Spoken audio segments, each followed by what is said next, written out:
اے نبی، اس وقت کو بھی یاد کرو جب صبح ہی صبح آپ اپنے گھر سے نکل کر مسلمانوں کو میدان جنگ میں لڑائی کے مورچوں پر باقاعدہ بٹھا رہے تھے۔ اللہ تعالیٰ سننے والا، جاننے والا ہے۔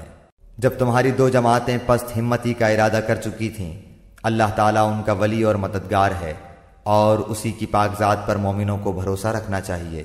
جنگ بدر میں اللہ تعالیٰ نے عین اس وقت تمہاری مدد فرمائی تھی جبکہ تم نہایت گری ہوئی حالت میں تھے، اس لیے اللہ ہی سے ڈرو، نہ کسی اور سے، تاکہ تمہیں شکر گزاری کی توفیق ہو، اور یہ شکر گزاری باعث نصرت و امداد ہو۔ جب آپ مومنوں کو تسلی دے رہے تھے، کیا آسمان سے 3000 فرشتے اتار کر اللہ تعالیٰ کا تمہاری مدد کرنا تمہیں کافی نہ ہوگا؟ کیوں نہیں، بلکہ اگر تم صبر و پرہیزگاری کرو اور یہ لوگ اسی دم تمہارے پاس آ جائیں تو تمہارا رب تمہاری امداد 5000 فرشتوں سے کرے گا جو نشاندار ہوں گے، اور یہ تو محض تمہارے دل کی خوشی اور اطمینان قلب کے لیے ہے، ورنہ مدد تو اللہ ہی کی طرف سے ہے جو غالب اور حکمتوں والا ہے۔ اس امداد الہی کا مقصد یہ تھا کہ اللہ کافروں کی ایک جماعت کو کاٹ دے یا انہیں ذلیل کر ڈالے اور سارے کے سارے نامراد ہو کر واپس چلے جائیں۔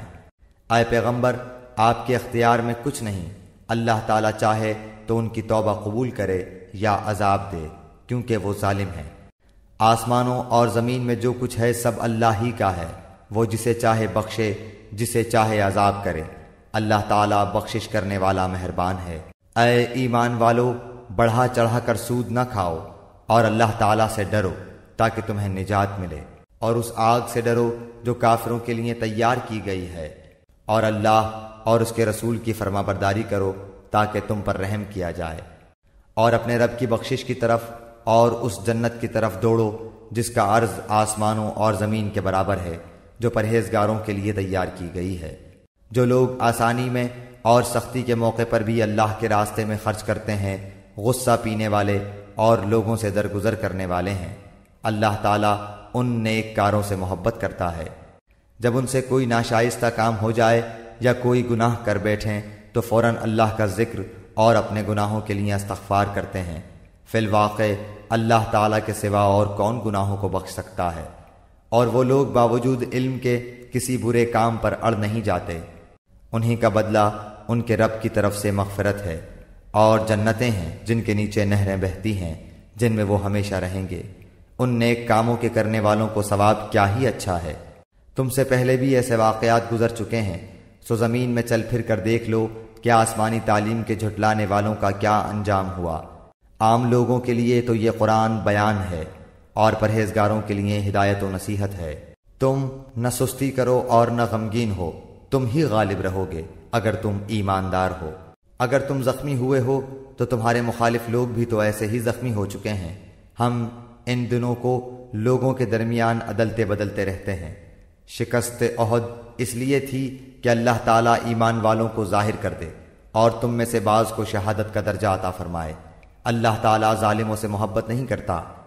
یہ وجہ بھی تھی کہ اللہ تعالیٰ ایمان والوں کو بالکل الگ کر دے اور کافروں کو مٹا دے۔ کیا تم یہ سمجھ بیٹھے ہو کہ تم جنت میں چلے جاؤ گے، حالانکہ اب تک اللہ تعالیٰ نے یہ ظاہر نہیں کیا کہ تم میں سے جہاد کرنے والے کون ہیں اور صبر کرنے والے کون ہیں۔ جنگ سے پہلے تو تم شہادت کی آرزو میں تھے، اب اسے اپنی آنکھوں سے اپنے سامنے دیکھ لیا۔ حضرت محمد صلی اللہ علیہ وآلہ وسلم صرف رسول ہی ہیں، ان سے پہلے بہت سے رسول ہو چکے ہیں۔ کیا اگر ان کا انتقال ہو جائے یا یہ شہید ہو جائیں تو تم اسلام سے اپنی ایڑیوں کے بل پھر جاؤ گے؟ اور جو کوئی پھر جائے اپنی ایڑیوں پر تو ہرگز اللہ تعالیٰ کا کچھ نہ بگاڑے گا۔ ان قریب اللہ تعالیٰ شکر گزاروں کو نیک بدلہ دے گا۔ بغیر اللہ تعالیٰ کے حکم کے کوئی جاندار نہیں مر سکتا، مقرر شدہ وقت لکھا ہوا ہے۔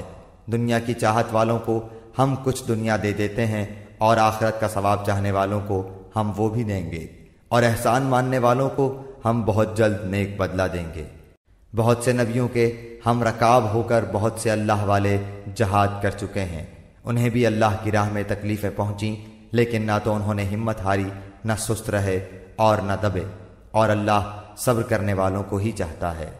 وہ یہی کہتے رہے کہ اے پروردگار، ہمارے گناہوں کو بخش دے، اور ہم سے ہمارے کاموں میں جو بے جا زیادتی ہوئی ہے اسے بھی معاف فرما، اور ہمیں ثابت قدمی عطا فرما اور ہمیں کافروں کی قوم پر مدد دے۔ اللہ تعالیٰ نے انہیں دنیا کا ثواب بھی دیا اور آخرت کے ثواب کی خوبی بھی عطا فرمائی، اور اللہ تعالیٰ نیک لوگوں سے محبت کرتا ہے۔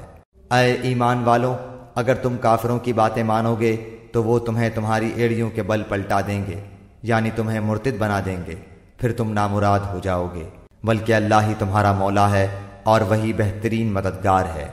ہم ان قریب کافروں کے دلوں میں رعب ڈال دیں گے، اس وجہ سے کہ یہ اللہ کے ساتھ ان چیزوں کو شریک کرتے ہیں جس کی کوئی دلیل اللہ نے نہیں اتاری۔ ان کا ٹھکانہ جہنم ہے اور ان ظالموں کی بری جگہ ہے۔ اللہ تعالیٰ نے تم سے اپنا وعدہ سچا کر دکھایا جبکہ تم اس کے حکم سے انہیں کاٹ رہے تھے، یہاں تک کہ جب تم نے پست ہمتی اختیار کی اور کام میں جھگڑنے لگے اور نافرمانی کی، اس کے بعد کہ اس نے تمہاری چاہت کی چیز تمہیں دکھا دی۔ تم میں سے بعض دنیا چاہتے تھے اور بعض کا ارادہ آخرت کا تھا، تو پھر اس نے تمہیں ان سے پھیر دیا تاکہ تم کو آزمائے، اور یقیناً اس نے تمہاری لغزش سے درگزر فرما دیا، اور ایمان والوں پر اللہ تعالیٰ بڑے فضل والا ہے۔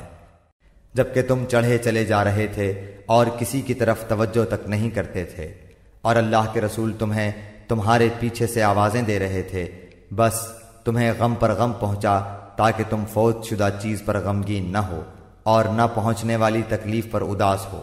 اللہ تعالیٰ تمہارے تمام اعمال سے خبردار ہے۔ پھر اس نے اس غم کے بعد تم پر امن نازل فرمایا اور تم میں سے ایک جماعت کو امن کی نیند آنے لگی۔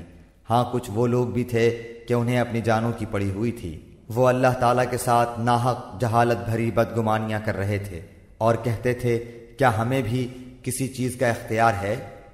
آپ کہہ دیجئے کہ کام کل کا کل اللہ کے اختیار میں ہے۔